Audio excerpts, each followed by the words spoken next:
Favourite memories from watching Burnley? I mean, I have so many. I mean, again, for a spectator, I suppose it's one game at a time, isn't it? You always hope that this will be the one, and you know your passions rise and fall. You know, you think you're on a roll, and then you're beaten by a side that you would normally see off.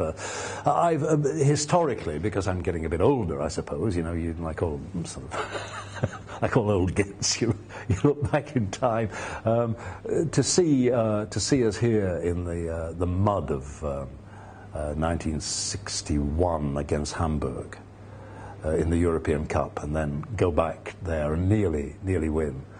We might have well gone on to win the European Cup that year. I mean, that is a fantastic memory. It's a black and white memory now, of course, because when you see the videos of it, it's all in black and white. A quagmire of a pitch that would have been abandoned. They wouldn't have played on it nowadays. But memories like that are just sensational. Plenty of others along the line. Individual moments that are too numerous to go into of pleasure, and also the opposite. Head-groaning moments when you're banging your head on the seat in front. Jimmy McIlroy, I mean, Jimmy is a very modest man. I think he sometimes gets very embarrassed by people referring to him all the time. I mean, he's well aware of his skills. You could not be. But he was part of a great side. And it was a side that, like all great sides, were complementary to each other. And so Jimmy's skills were in close ball control, and the fact that he was quite a relatively stocky player. He was kind of strange sort of build. He was, I think, at his peak, he weighed about 12 stone, but he only looks about 5'8". And I think it was in the legs and which is great power base. There still are lots of good players who are built like that. And his capacity was he sort of mesmerised people in the way that Tom Finney did for Preston, and in the way that Stanley Matthews did. He was a dribbler, an inside right in the time when we had such positions, and he had the capacity to show the ball to someone, and before you knew it, he'd either nutmegged him or gone past him with fantastic acceleration. But the acceleration only lasted a couple of yards. And then he had the skill and the wit to release the ball.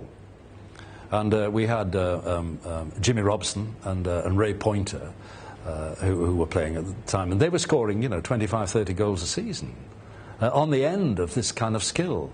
And we had a left winger in Brian Pilkington, who was a very, very fast and speedy winger. John Connolly, who was a great Burnley man, who later went on to play for Manchester United. And they were very fast as well. And a half-back line of the late, some late players like Brian Miller and Tommy Cummings. And Jimmy Adamson, the great Jimmy Adamson, who could have gone on to be England's manager, in fact refused, and Walter Whittenbottom took it on.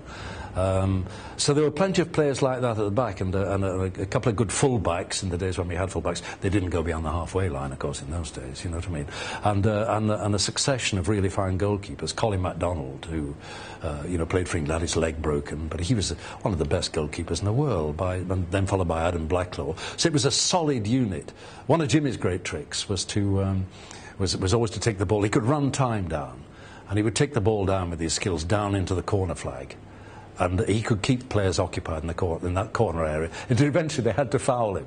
They couldn't get the ball off him, and always were lurking on the edge of the penalty area were Pointer and Robson, waiting for that to come across, and you'd see the clock running down sometimes if we were 1-0 up or whatever. So yeah, they were good. They were good skills. There was a footballing side, and I have to say that the side now is plays football under Owen Coyle. They attempt to play football.